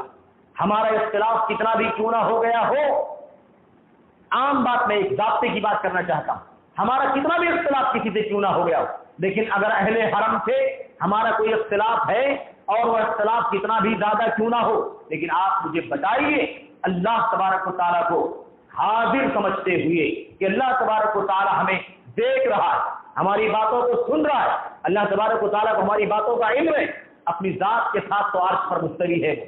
اللہ تبارک و تعالیٰ ہمیں کیا اس بات کی کسی بھی صورت میں اجازت دے سکتا ہے، یا اس کا دین اجازت دیتا ہے، یا اس کے رسول کی طرف سے ایسی اجازت مل سکتی ہے کہ ہم کسی اختلاف کے نتیجے میں اہل حرم کے اوپر بمباری کرنا شروع کر دیں، میزائل ڈالنا شروع کر دیں، انہیں تہس نہس کرنے کی ٹھان لیں؟ میرے بھائیوں، یہ کوئی تقویٰ والا دل اگر ہوگا تو ایسی حرکت نہیں کر سکے گا. اسی لیے آپ دیکھیے وہ روافض، وہ شیعہ جو دشمنان ہیں اللہ تبارک و تعالیٰ کی کتاب کے، اس کے نبی علیہ السلام کی سنتوں کے، اور اہل السنت والجماعت کے جو ان کے دشمن ہیں، ان کے دلوں میں کسی طرح کی ملامت کا کوئی خوف نہیں ہے. وہ نڈر ہو کر کے دنیا اور آخرت میں اللہ تبارک و تعالیٰ کے عذاب اور پکڑ سے بے خوف ہو کر کے اس طرح کا بھی اقدام کرنے کے لیے دریغ نہیں کرتے. تو اللہ تبارک و تعالیٰ کا فضل و کرم ہے، اللہ تعالیٰ محافظ ہے. اللہ تبارک و تعالیٰ نے ایک بار نہیں بار بار حفاظت فرمائی ہے. آپ سب جانتے ہیں، میڈیا کے ذریعے سے کوئی چیز چھپتی نہیں ہے، سبھی لوگوں کے سامنے. میرے بھائیوں، اللہ تبارک و تعالیٰ کے شاعر کی تعظیم کرنا یہ تقوی والے دل کی علامت. دل میں اگر تقویٰ ہوگا تو ہی اللہ تبارک و تعالیٰ کی شاعر کی تعظیم کرے گا. ورنہ اس طرح کی حرکت کرنے والا، اللہ کی شاعر کی ناقدری کرنے والا، اس کا پاک و لحاظ نہ کرنے والا، آپ کو چھوٹی مثال بھی دے دوں، بڑی بڑی مثال، میزائل اور وغیرہ بڑی مثالیں، لیکن چھوٹی مثال آپ کو بتاؤں، آپ کو کتنے لوگ ملیں گے جو وہاں پر چوریاں کرتے ہوئے پکڑے جائیں، مطاف میں آپ چل رہے ہوں گے، آپ کی جیب کاٹنے والے موجود ہوں گے، آپ کے جیب سے، زائرین کے جیب سے پیسے چوری کرنے والے موجود ہوں گے۔ میرے بھائیوں، آپ کو وہاں بدکاری کرنے کی حرکت کرنے والے بھی موجود ملیں گے، آپ کو وہاں پر اللہ تبارک و تعالیٰ کی شاعر کی ناقدری کیسے ہوتی، تعظیم کو پامال کیسے کیا جاتا ہے، غیر محارم پر نگاہیں اٹھانے والے بڑی تعداد میں پائے جاتے ہیں، تصویر کھینچی کرنے والے، تصویریں کھینچنے والے، میرے بھائی آپ سوچئے کتنی حرمت پامال ہوتی۔ آج حج کرنے کے لوگ جاتے ہیں، عمرہ کرنے کے لوگ جاتے ہیں، تصویریں کھینچتے، موبائل آج تو عام ہو گیا ہے، بلوہ عامہ ہے، اس کو تو روکا نہیں جا سکتا ہے میرے بھائی، اور اس سے بہت ساری مصلحتیں جڑ گئی ہیں۔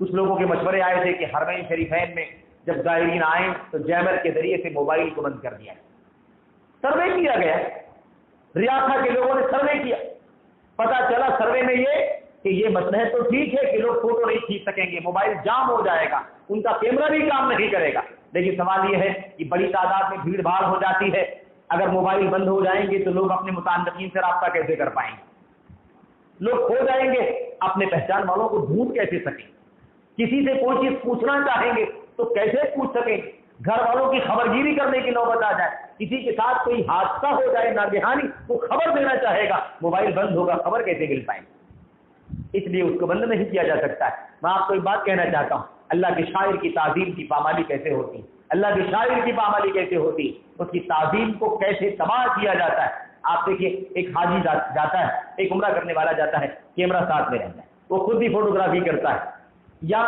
اپنے کسی ساتھی کو کہتا ہے، اجنبی کو کہتا ہے ذرا میں طواف کر رہا ہوں، میرا فوٹو لے لیا جائے، میں صحیح میں چل رہا ہوں، احرام کی حالت میں میرا فوٹو لے لیا جائے، میں دعا کے لیے ہاتھ اٹھاؤں گا اور میں دعا میں بہت ہی گریا وزاری کرنے کی شکل بناؤں گا، اور تو میری تصویر لے لینا اور اسے کیا کر دینا، اسے محفوظ کرنا، میں اسے سوشل میڈیا کے ذریعے سے اسے نشر کروں گا، دنیا کو بتاؤں گا۔ ایک مثال ہے، زیادہ تفصیل میں نہیں جانا ہے، تبصرہ نہیں کرنا ہے، میں آپ کو صرف ایک یاد دلانا چاہتا ہوں، اللہ کے شاعر کی تعظیم کرنے کا حکم دیا جا رہا ہے، اللہ کے شاعر کی تعظیم کے بجائے اس کی حرمت کو پامال کیسے کیا جا رہا ہے۔ آپ دیکھیے کتنی حرمتیں پامال ہو رہی ہیں، کتنی حرمتیں پامال ہو رہی ہیں۔ اللہ تبارک و تعالیٰ نے اس شہر مکہ کو حرام قرار دیا ہے، شہر مکہ حرام ہے کہ نہیں حرام؟ البلد الحرام، وہ پورا شہر قابل احترام ہے کہ نہیں؟ اس کے بعد آپ پورے شہر میں کسی عام جگہ نہیں بیٹھے ہوئے ہیں، آپ کہاں بیٹھے ہوئے ہیں؟ آپ مسجد حرام کے اندر بیٹھے ہوئے ہیں، اور وہ بھی آپ مطاف پر ہیں۔ مسجد حرام کی حرمت پامال ہو رہی ہے، حدود حرم کی حرمت پامال ہو رہی ہے، شہر مکہ کی حرمت پامال ہو رہی ہے، اس کے بعد مطاف پر کھڑے ہو کر کے تصویر کشی کر رہے ہیں۔ تصویر کشی کرنے کا حکم کیا ہے؟ حرام ہے، گناہ کبیرہ۔ بہت زیادہ تصویر عام ہو جائے تو کیا حلال ہو جائے گی؟ حرام ہے وہ، اس میں کوئی شک نہیں ہے۔ اور لوگ کہتے ہیں کہ اس میں بہت سارے علماء نے تفریق کر دی کہ جو عکس نکالا جاتا ہے، تصویر جو باقاعدہ پرنٹر بناتا ہے اس کو تصویر کہا جاتا ہے، یا لینس کے ذریعے سے جو عکس لے لیا جاتا ہے تصویر کے حکم سے باہر۔ ایک رائے ہو سکتی ہے علماء کی، لیکن دلائل کی روشنی میں جو چیز راجح ہوتی ہے، پاورفل ہوتی ہے، قابل اعتبار ہوتی ہے، اور مطلب معتبر ہوتی ہے، اس کو مانا جاتا ہے۔ کسی نے کہہ دیا تو تھوڑی نا وہ چیز قابل دلیل، قابل استدلال ہو جائے گی اور اعتبار کے قابل ہو جائے گی، نہیں میرے بھائی۔ صحیح بات یہ ہے کہ تصویر کشی کرنا حرام ہے، چاہے وہ ہاتھوں سے بنائی جائے، کیمرے سے بنائی جائے، یا کوئی اور طریقہ مستقبل میں فیوچر میں وجود میں آ جائے، کوئی فرق نہیں پڑتا، حکم تبدیل نہیں ہوگا۔ یہ قیامت تک کے لیے شریعت ہے، یہ دین قیامت تک کے لیے، جو بات کہہ دی گئی ہے اس پر قیامت تک عمل کیا جائے گا، اس کو تفریق کرنے کی کوئی دلیل نہیں ہمارے پاس۔ جس حدیث میں تصویر کشی کو حرام کیا گیا، وعیدیں سنائی گئی، لعنت کہی گئی ہے نا، ان حدیثوں میں کوئی تفریق نہیں کی گئی کہ اسے ہاتھ سے بنایا جائے یا اسے کسی آلے کے ذریعے سے بنایا جائے، کوئی تفریق نہیں، عام بات۔ میرے بھائیوں، میں یہ کہہ رہا تھا، آپ دیکھیں کتنی حرمتیں پامال ہو رہی۔ پھر آدمی حالت احرام میں ہے، کس حالت میں ہے؟ وہ احرام کی حالت میں ہے، طواف کر رہا ہے، اللہ کے گھر کے سامنے کھڑا ہے، اس سے زیادہ مقدس جگہ اپنے گناہوں کی معافی کے لیے اسے میسر نہیں آ سکتی ہے۔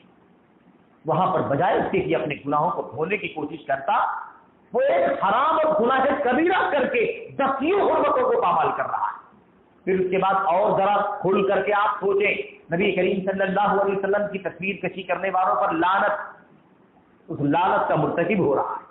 وہ لعنت نبی کریم صلی اللہ علیہ وسلم کی زبان سے آئی ہے اور آپ کی ممانعت سے آپ نے منع کیا ہے، اسے پوری جرأت کے ساتھ پامال کر رہا ہے۔ میرے بھائی آپ سوچیے کہ ایک تصویر کشی کرنے والا کتنی حرمتوں کو پامال کرتا ہے۔ یہی معاملہ غیر محرم عورت پر نگاہ اٹھانے کا بھی ہے، اسے ٹکٹکی بات کر کے دیکھنے کا بھی ہے، اور اس کی شکایتیں بہت زیادہ آتی ہیں۔ میرے بھائیو ہر طرف ہزاروں کیمرے پھیلے ہوئے ہیں، حرم کے اندر سیکورٹی کیمرے پھیلے ہوئے ہیں، بعد میں اگر اسے دیکھا جائے کھول کر کے تو میں سمجھتا ہوں میرے بھائیو ایک ایک دن میں ہزاروں لاکھوں کیسز ایسے ملیں گے کہ فلاں کو دیکھ رہا تھا، فلاں یہ کام کر رہا تھا، فلاں تصویریں کھینچ رہا تھا۔ میرے بھائی آپ سوچیں کہ کتنی حرمتوں کو پامال کیا۔ یہ باتیں میں آپ سے کیوں کہہ رہا ہوں؟ یہ باتیں اس لیے کہہ رہا ہوں حج اور مشاعر سے متعلق، اور پھر یہ باتیں ہر جگہ موجود ہیں۔ آپ کو مسجد حرام کے اندر ہم نے کہا پاکٹ مارنے والے ملے، آپ نے عمل بھی دیکھا ہوگا، ہم نے تو دیکھنے کا اتفاق ہوا ہے، مسجد نمرہ جو عرفات کی مسجد ہے، اس کا 1/3 حصہ 1/4 حصہ عرفہ میں ہے، بقیہ حصہ عرفہ سے باہر ہے۔ عرفہ کی اس مسجد نمرہ کے اندر باقاعدہ جھوٹے لوگ بھیک مانگنے والے آپ کو ملے، اپنے ہاتھوں سے اپنے جیب کو پھاڑ دینے والے اور ہٹھے کٹتے آپ کو بھیک مانگنے والے ملے، 1 ریال 2 ریال جمع کرنے والے ملے۔ جھوٹ کی حرمت، جھوٹ کو پامال کیا کہ نہیں کیا اللہ کے دین؟ جھوٹ بولا میرے بھائی، اور مشاعر مقدسہ میں کھڑے ہو کر کے یہ حرکت کی جائے۔ کتنی چیزیں موجود ہیں، بہت ساری مثالیں موجود ہیں۔ یہ باتیں اس حوالے سے ہیں اللہ تبارک و تعالیٰ کی شعائر کی حرمت کو پامال کرنے کی، جس کا تعلق حج سے ہے، حج کے مشاعر سے ہے، حج کے شعائر سے۔ اس اعتبار سے یہ باتیں اپنے ذہنوں میں آپ رکھیں۔ اس کے علاوہ ہم نے کہا مکہ مکرمہ کی حرمت، اللہ تبارک و تعالیٰ نے قرآن کریم میں فرمایا جو آج حملے کیے جا رہے ہیں، حملے کرنے کی کوشش کی جا رہی ہے، اسے نقصان پہنچانے کی، وہاں کے زائرین کو تباہ و برباد کرنے کی، اور وہاں کے باقیوں کو تو تہس نہس کرنے کی جو کوشش کی جا رہی ہے، میرے بھائیوں اس سیاق میں اللہ تبارک و تعالیٰ کا یہ کلام آپ سن لیں۔ اللہ تبارک و تعالیٰ نے کیا فرمایا؟ وَمَن يُرِدْ فِيهِ بِإِلْحَادٍ بِظُلْمٍ نُذِقْهُ مِنْ عَذَابٍ أَلِيمٍ۔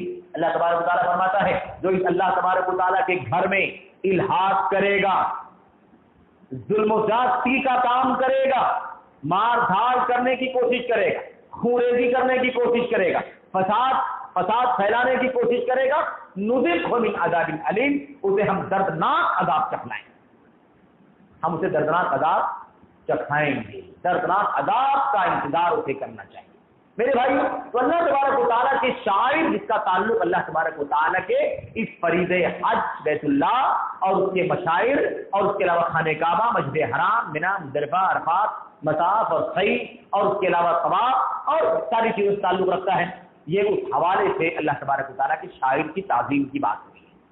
پھر آپ کو ایک بات اور بتاؤں، آپ تفسیر تبریر اٹھا کر کے دیکھیں گے، حافظ ابن کثیر رحمۃ اللہ علیہ کی تفسیر القرآن العظیم جس کو تفسیر ابن کثیر کہا جاتا ہے، یا ایسے ہی اور بھی تفسیریں ہیں، مثال کے طور پر تفسیر سعدی ہے، تفسیر الکریم الرحمن کی، تفسیر کلام المنان، آپ ان کو اٹھا کر کے آپ دیکھیں گے تو آپ کو ان مفسرین نے اللہ کی شعائر اللہ کہا نا، اس کو صرف اور صرف مکہ، مسجد حرام، منی، مزدلفہ، عرفات، حج کے صرف اس کے ساتھ محدود نہیں کیا ہے، اس کے ساتھ محدود نہیں کیا ہے کہ اللہ کی شعائر سے مراد یہی چیزیں ہیں بس، نہیں، کہا یہ تو یہاں مراد ہے لیکن یہ شاعر اللہ تبارک و تعالیٰ کے عام ہیں۔ اللہ کے دین میں دیکھو جا کر کہ اللہ کے دین میں کون کون سی اونچی اونچی چیزیں، بڑی بڑی بلند چیزیں ہیں، اللہ کے دین کا مینار کہلانے کے قابل شعار۔ ہم کہتے ہیں قربانی اللہ کے دین کا شعار، ہم کہتے ہیں اذان اللہ کے دین کا شعار، ہم کہتے ہیں مسجدیں اللہ کے دین کا شعار، ہم کہتے ہیں داڑھی مومن کا شعار، کہتے ہیں کہ نہیں کہتے؟ پردہ ایک مسلم خاتون کا کیا ہے؟ شعار۔ آپ ایسے سمجھیں، موٹی موٹی باتیں جو ہم ہمیشہ سمجھ سکتے ہیں، اس کی روشنی میں آپ بہت ساری باتیں سمجھ سکتے ہیں میرے بھائیوں۔ تو اللہ تبارک و تعالیٰ کی شاعر کی تعظیم وہی کرے گا جس کے دل میں اللہ تبارک و تعالیٰ کا تقویٰ ہوگا. اس اعتبار سے شاعر کا معنی عام ہے. شاعر کا معنی عام. اچھا اسی لیے مفسرین نے ہم لوگوں کو کب ختم کرنا ہے؟ ختم کرنا ہے. اچھا تو بس ٹھیک ہے، بس 5 منٹ میں ہاں ایک دوسری والی جو آیت کریمہ ہے بس اسی کو بیان کرنا ہے. ہم نے کہا تفسیر میں تو بہت سارا ٹائم جائے گا، لیکن ہم اصل اس کا مضمون سمجھیں اللہ کی آیتوں کا معنی کیا. یہ آیت کریمہ ہے. اس آیت کریمہ میں شاعر اللہ کا کی تفسیر بہت سارے مفسرین نے کیا کی ہے؟ اوامر اللہ. ذالک ومن یعظم شعائر اللہ ای اوامر اللہ. اوامر اللہ، جو لوگ اللہ تبارک و تعالیٰ کے شاعر کی تعظیم کریں گے، جو لوگ اللہ کے، وہی لوگ اللہ کے شاعر کی تعظیم کریں گے.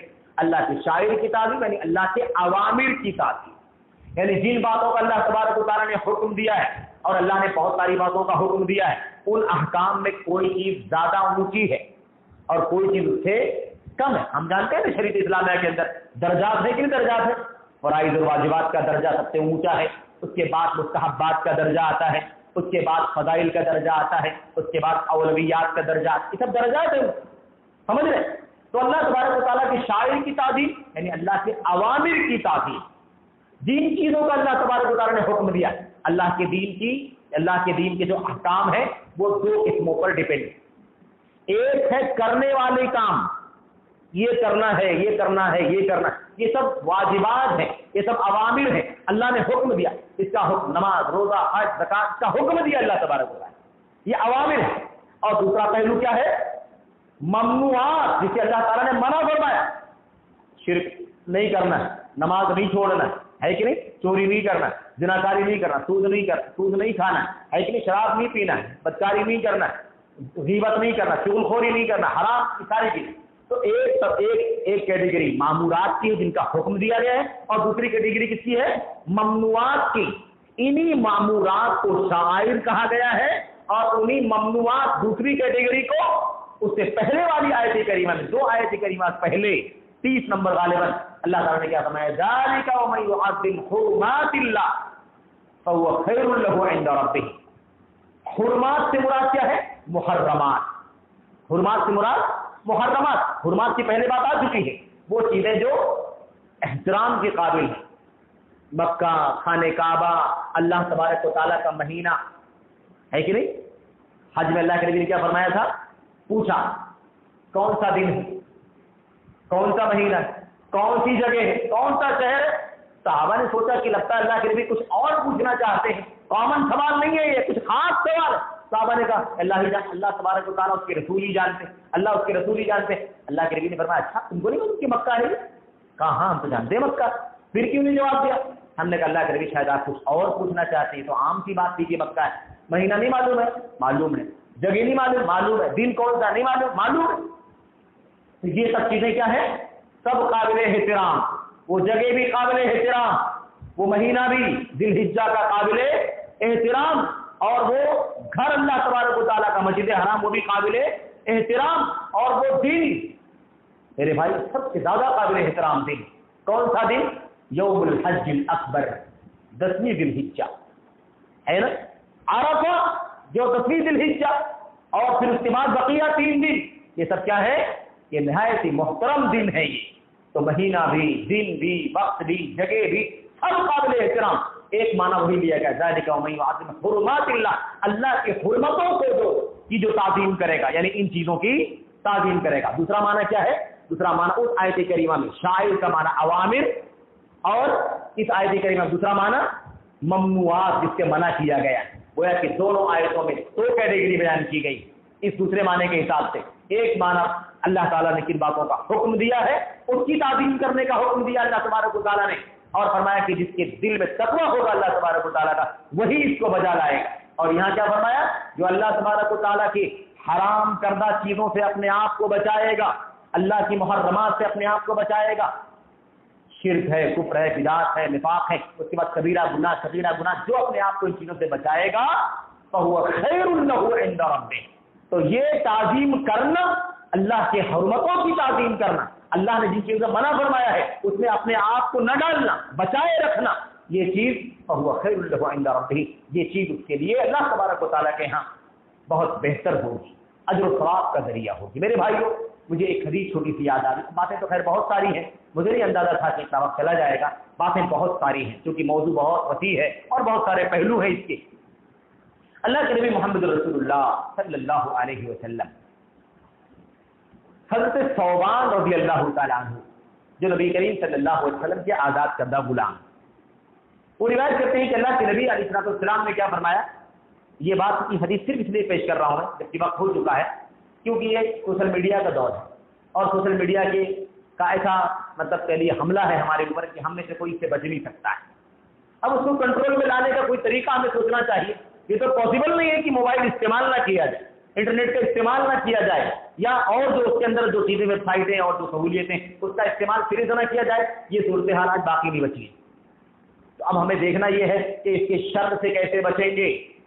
اس کے اندر جو کبیرہ گناہوں کو پامال کیا جاتا ہے, حرام کام کیے جاتے ہیں, اللہ تبارک و تعالیٰ کو غضبناک کیا جاتا ہے, اس سے کیسے کنٹرول کیا جا سکتا ہے. اسی لیے اس کی حرمت کو کیسے پامال کیا جا رہا ہے اور اس سے ہم اپنے آپ کو کیسے بچا سکتے ہیں, صرف اس پر غور کرنا ہے. اللہ کے نبی علیہ السلام کی مشہور حدیث میں آپ کے سامنے ذکر کرتا ہوں. حضرت ثوبان رضی اللہ تعالیٰ عنہ بیان فرماتے ہیں کہ اللہ کے نبی علیہ السلام نے فرمایا لأعلمن اقواما من امتی یاتون بحسنات کامثال جبال سہام. اللہ کے نبی علیہ السلام نے فرمایا, ثوبان کہتے ہیں کہ میں اپنی قوم کے, میں اپنی امت کے کچھ لوگوں کو, بہت سارے لوگوں کو اچھی طرح سے جانتا ہوں.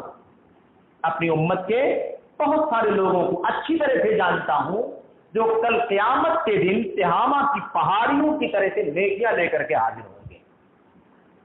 تہامہ کی پہاڑیاں, میں اکثر کہتا ہوں جب یہ حدیث میں بیان کرتا ہوں کہ تہامہ کی پہاڑیاں, جو لوگ سعودی عرب اور یمن کے بارڈر کے علاقے پر, جنوب کے علاقے میں جو لوگ رہے ہوں گے یا کبھی گئے ہوں گے, انہوں نے تہامہ کی پہاڑیوں کو دیکھا ہو. وہ کوہستان کا سلسلہ ہے پہاڑ, بہت سارے پہاڑ مسلسل, اور بہرحال بہت اچھا راستہ بنا دیا گیا, پہاڑوں کو جوڑ کر کے روڈ بنا دیا سعودی حکومت نے, بڑی آسانی سے ساری گاڑیاں چلتی. خیر, اللہ کے نبی نے فرمایا کہ تہامہ کے برابر, تہامہ کی پہاڑیوں کی طرح سے لوگ نیکیاں لے کر کے حاضر ہوں. اللہ تبارک و تعالیٰ فیجعلہ اللہ ھباء منثورا, اللہ تبارک و تعالیٰ ان تہامہ کی پہاڑیوں کے بقدر اتنی ساری نیکیاں لے کر کے آئیں گے, اللہ تعالیٰ ان سب نیکیوں کو دھول کے ذرات کی طرح سے بنا دے گا. کوئی اجر نہیں, کوئی ثواب نہیں, کوئی نیکی نہیں, کچھ بھی نہیں ملے گا. ذرات, ابھی یہاں ذرات موجود ہیں, ہمیں دکھائی نہیں دے رہے, آپ ٹارچ چلائیں گے تو آپ کو دکھائی دیں گے, اور روشنی میں آپ کو تیرتے ہی دکھائی دیں گے, آپ کے پکڑ میں نہیں آ سکیں گے. اتنا زیادہ باریک. اللہ کے نبی نے کیا فرمایا, اللہ تعالیٰ اسے اڑتے ہوئے دھول کے ذرات کی طرح بنا دے گا. حضرت ثوبان گھبرا گئے, انہوں نے کہا اللہ کے نبی صلی اللہ علیہ وسلم, ارے تہامہ کی پہاڑیوں کے برابر نہیں کیا اور اللہ تعالیٰ کوئی قیمت نہیں ہوگی, سب ضائع کر دی جائیں گے, اللہ برباد کر دے گا, کیوں ایسا کیا کیا ہوگا ان لوگوں نے. ذالک ومن یعظم شعائر اللہ, اور ذالک ومن یعظم حرمات اللہ کو اس حدیث میں بھی آپ محسوس کریں اور سمجھیں اس بات, اللہ کی حرمتوں کو کیسے پامال کیا جاتا ہے اور اس کی تعظیم کیسے ہو سکتی ہے. آپ دیکھیں, حرمتوں کی پامالی کی وجہ سے یہ سزا ملی کہ تہامہ کی پہاڑیوں کے برابر نیکیاں لے کر کے لوگ آئیں گے, لیکن اللہ تعالیٰ برباد کر دے گا اور اس کی کوئی قیمت نہیں ہوگی, کوئی وزن نہیں ہوگا. فلا نقیم له یوم القیامۃ وزنا, ہم قیامت کے دن کا کوئی وزن قائم نہیں کریں گے. ھباء منثورا, بکھرے ہوئے دھول کے ذرات کی طرح بنا دیں گے. ثوبان نے کہا اللہ کے نبی صفہم لنا جلہم لنا, اللہ کے نبی اب ذرا ان کی صفت بتائیے, ان کے بارے میں بتائیے کہ وہ کیسے لوگ ہوں گے, کیا کرنے والے ہوں گے, ان کو ذرا کھولیے آپ کہ کون ہوں گے وہ, ایسا کیا کیا ہوگا انہوں نے, کیونکہ ہمیں تو ڈر لگ رہی ہے, نخشى ان نکون منہم, ہمیں تو ڈر لگ رہی ہے اللہ کے نبی کہ کہیں ہم بھی انہی میں سے نہ ہو جائیں, کہ ہماری بھی نیکیاں قیامت کے دن اللہ تبارک و تعالیٰ برباد کر دے اور دھول کی ذرات سے اڑا دے. اللہ کے نبی نے فرمایا ہم منکم ومن جلدتکم, تو کوئی الگ لوگ نہیں ہوں گے, تم ہی لوگوں میں سے ہوں گے, یعنی انسان ہی ہوں گے, تمہاری طرح سے ان کی چمڑے, ان کی کھالیں, ان کی ہڈیاں, ان کے گوشت, یعنی انسان ہی جیسے ہوتا ہے ویسے ہی ہوں گے. اللہ کے نبی نے فرمایا صلی اللہ علیہ وسلم نے, بڑے نمازی ہوں گے, بڑے روزے دار ہوں گے, صدقات خیرات کرنے والے ہوں گے, یصلون کما تصلون ویصومون کما تصومون ویتصدقون کما تصدقون ویأخذون من اللیل ما تأخذون کما تأخذون, بڑے نماز, روزے, حج زکات سب کرنے والے ہوں گے، اور یہی نہیں بلکہ راتوں میں جیسے تم تہجد پڑھتے ہو وہ بھی پڑھنے والے ہوں گے، اور اتنا نہیں کریں گے تو پہاڑوں کی طرح نیکی جمع کہاں سے ہوگی؟ ہے کہ نہیں؟ سب کیا ہے اللہ کے نبی نے فرمایا صلی اللہ علیہ وسلم نے، لیکن ان کی نیکیاں اللہ تعالیٰ ضائع کیوں کرے گا؟ اللہ کے نبی نے فرمایا غیر انہم اذا خلوا بمحارم اللہ انتہکوہا، ان کا جرم یہ ہوگا کہ جب یہ دن میں نمازیں پڑھیں گے، فرائض واجبات کی پابندی کریں گے، رات میں تہجد بھی پڑھیں گے، لیکن جب تنہائی ان کو ملے گی، جب سوچیں گے کہ ہمیں یہاں کون دیکھتا ہے، اب تو کوئی دیکھنے والا نہیں ہے یہاں پر، تو اللہ تبارک و تعالیٰ کی حرام کردہ چیزوں کو پامال کر دیں گے۔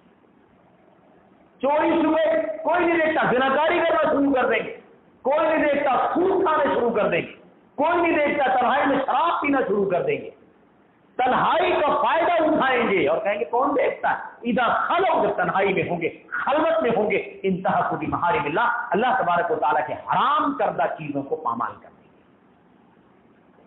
یہ جرم ہوگا اس کی وجہ سے۔ تو اللہ کی حرمتوں کی پامالی، اس کی سزا کیا ملتی ہے؟ ایک تو اللہ نے کیا فرمایا؟ دردناک عذاب چکھائیں گے، اس کی بہت ساری شکلیں ہو سکتی، اور دنیا میں، اور یہاں کیا بتایا؟ آخرت میں۔ اللہ اکبر۔ پھر اللہ کے نبی صلی اللہ علیہ وسلم نے اللہ تبارک و تعالیٰ کی ساری نیکیوں کو ملیا میٹ کر دے گا۔ یہاں پر عقیدے کا فساد چھپا ہوا ہے، عقیدے کا فساد۔ اگر کسی نے حرام کام رات میں تنہائی میں کر لیا ہو تو کیا حرام کام کرنے کی ساری نیکیاں ضائع ہو جائیں گی؟ نہیں ضائع ہو۔ حرام کام سے آدمی کافر نہیں ہو جاتا ہے جب تک کہ اس کو حلال نہ سمجھتا۔ ایک کوتاہی ہو گئی، زناکاری کا کام ہو گیا تو آدمی کافر نہیں ہو جائے گا، گنہگار گناہ کبیرہ کا مرتکب ہوگا، لیکن یہاں عقیدے کا فساد چھپا۔ وہ کیا؟ اس کے عقیدے میں یہ چیز آ گئی کہ یہاں مجھے کون دیکھتا ہے، جبکہ اللہ تبارک و تعالیٰ کے علم سے کوئی چیز خارج نہیں ہوگا۔ یہ ہے تو اللہ تبارک و تعالیٰ کی حرمتوں کو تنہائی کا فائدہ اٹھا کر کے پامال کیسے اللہ کے نیکیوں کو ضائع۔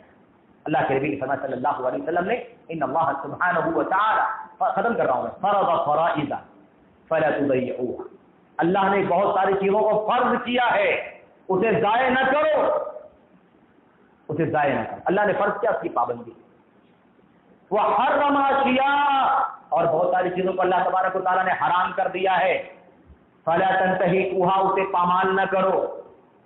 حرام کو حرام ہے وہ، اس میں اپنے آپ کو نہ ڈالو، اپنے آپ کو دور رکھو۔ حرام کو حرام کیوں کہتے؟ یعنی وہ قابل احترام ہے، اس میں ہمیں ڈالنا ہی نہیں ہے اپنا ہاتھ، اس میں لگنا ہی نہیں، اسے دور دور رکھنا اپنے آپ، یہ معنی ہے اس کا۔ اور اس کے علاوہ اللہ کے لیے حد حدوداً، اور اللہ تبارک و تعالیٰ نے بہت ساری پابندیاں لگائی ہیں، باؤنڈری لگائی ہے، اس سے باہر نہیں نکلنا ہے۔ فلا تعتدوها، اس سے تجاوز نہ کرو، اسے پھیلانے کی کوشش نہ کرو۔ اللہ اکبر۔ وحرم اشیاء فلا تنتهكوها، اور اللہ تبارک و تعالیٰ نے کچھ چیزوں کو حرام قرار دیا ہے، اسے پامال نہ کرو، حرمتوں کو پامال نہ کرو۔ میرے بھائیو، یہ چند باتیں تھیں، باتیں بہت ساری ہیں۔ اللہ سے دعا کرتے ہیں کہ اللہ تبارک و تعالیٰ ہمیں اور آپ کو اللہ تعالیٰ کی شاعر کی پابندی کرنے کی توفیق عطا فرمائے، اس کی تعظیم بجا لانے کی توفیق عطا فرمائے، اور اللہ تبارک و تعالیٰ ہمیں اس کا نیک صلہ عطا فرمائے۔ اور اللہ تبارک و تعالیٰ نے اس کے تقوی کی شرط لگائی ہے کہ تقویٰ جب دلوں میں ہوگا تو یہ کام ہوگا۔ اللہ کے نبی علیہ السلام نے صحیح روایت ہے، غالباً مسلم یا بخاری کی روایت میں فرمایا تھا، التقویٰ ہا ہنا، التقویٰ ہا ہنا، التقویٰ ہا ہنا، واشار الی صدرہ ثلاثا۔ اللہ کے نبی نے دل کی طرف اشارہ کر فرمایا تقویٰ یہاں ہے، تقویٰ یہاں ہے، تقویٰ یہاں ہے، اپنے سینے کی طرف 3 مرتبہ اشارہ فرمایا۔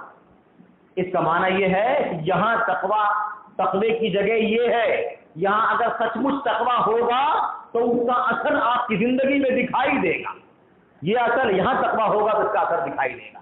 یہ معنی کوئی نہ سمجھے کہ تقویٰ تو دل میں ہے، ہم اگر غلط کر رہے ہیں تو آپ کیوں ٹوکتے ہیں ہم کو، ہم غلط کرتے ہیں تو کیوں ٹوکتے ہیں آپ کو، اب ہم کو کیوں ٹوکتے ہیں؟ تقویٰ ہمارے دل میں ہے، ہم تقوی سے باہر نہیں نکل گئے۔ میرے سے کہنا یہ ہے کہ اللہ کے نبی نے فرمایا تقویٰ یہاں ہوتا ہے، اگر یہاں تقویٰ ہوگا دلوں میں تو تمہیں برائی کے کام نہیں کرو گے، وہ تقویٰ تمہیں دل کا ان برائیوں سے روکے گا، اللہ کی حرمتوں کو پامال کرنے سے باز رکھے گا، اور اللہ تبارک و تعالیٰ کی شاعر اور اللہ کی حرمتوں کی پابندی کرنے، تعظیم کرنے پر تمہیں آمادہ کرے گا۔ اللہ سے دعا کرتے ہیں کہ اللہ تعالیٰ ہمیں اور آپ کو سارے دین اسلام اب اس طریقے سے خاص معنی اور عام معنی آپ نے دیکھ لیا. اللہ کے شاعر کا یہ خاص معنی بھی ہے اور اللہ کے شاعر کا ایک عام معنی بھی ہے جس میں سارا دین اسلام آ جاتا ہے, اوامر اور نواہی. اللہ تعالیٰ ہمیں خاص اور عام دونوں معنی کے اعتبار سے اللہ کے شاعر کی تعظیم کرنے کی توفیق عطا فرمائے, اللہ کے حرمات کی پاسداری کرنے کی توفیق عطا فرمائے. آمین رب العالمین. صلی اللہ علیہ وسلم. مبارک علی نبینا محمد و علی آلہ وصحبہ اجمعین. السلام علیکم.